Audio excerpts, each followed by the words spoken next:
Hi guys, welcome back to our channel How to Guide. Today in this video I'm going to show you how to see your transaction history in Betfair. To do so, follow some simple steps with me.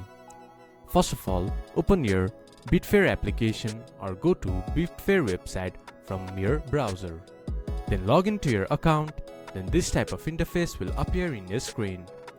From there, you can see your menu bar. Click to Betting Activities, and on the last you can see transaction history.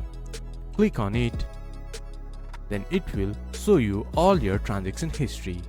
Since I don't have any transaction yet, it is showing none. If you have done any transaction, all your history will be showing here. This is how you can see your transaction history in Betfair. This much for today's video. If you guys find our video helpful, please leave a like and comment, and do not forget to subscribe our channel and hit the bell icon. I'll see you guys again in our next video. Thank you for watching.